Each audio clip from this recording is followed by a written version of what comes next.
دعا مانگی جا رہی ہے وہ امام جو ہماری آنکھوں سے غائب ہے، ہم اپنے امام کو نہیں دیکھ پا رہے، ہم اپنے امام کو نہیں پا رہے، لیکن ہمارے امام موجود ہے، ہمیں دیکھ رہے ہیں۔ یہ دعائیں ندبائیں ہیں، یہ دعائیں گریاں ہیں جو اپنے وقت کے امام کو یاد کر کے کیا جاتا ہے۔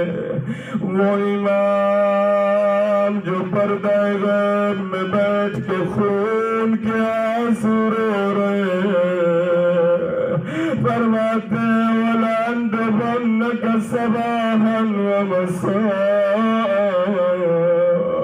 اے میرے مولا حسین، اے میرے جد حسین، میں آپ پہ صبح بھی روتا ہوں، شام بھی روتا ہوں۔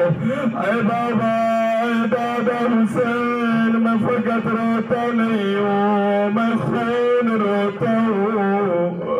اے میرے دادا حسین، کبھی میں اکبر کی جوانی کو یاد کر کے روتا ہوں، کبھی میں عباس چچا کے بازوؤں کو یاد کر کے روتا ہوں، کبھی میں سکینہ کے تماچوں کو یاد کر کے روتا ہوں، کبھی میں علی اصغر کے زخمی گلے کو یاد کر کے روتا ہوں، کبھی میں آپ کے پامال لاشے کو یاد کر کے روتا ہوں، کبھی میں پھپھی زینب کی چادر کو یاد کر کے روتا ہوں۔ اے میرے اللہ، ہمارا وقت کا امام پردہ غیب میں بیٹھ کے رو رہے ہیں، ہم بھی اپنے امام کے ساتھ گریہ کرنے آئے ہیں۔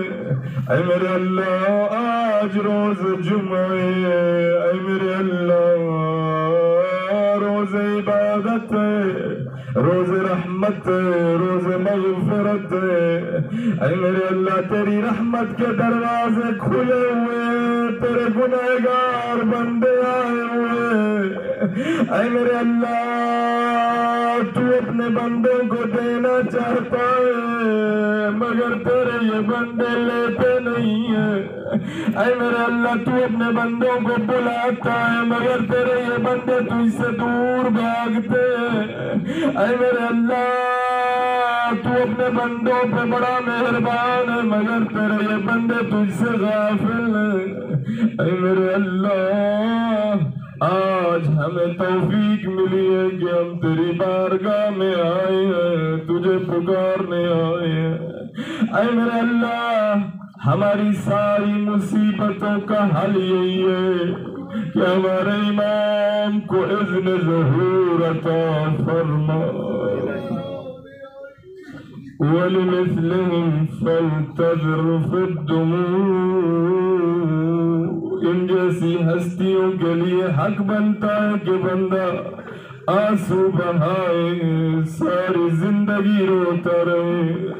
وَلْيَصْرِخِ الصَّارِخُونَ، فقط آنسو نہیں بلکہ چیخ چیخ کے روتا رہے۔ وَيَضِجَّ الضَّاجُّونَ، نالہ فریاد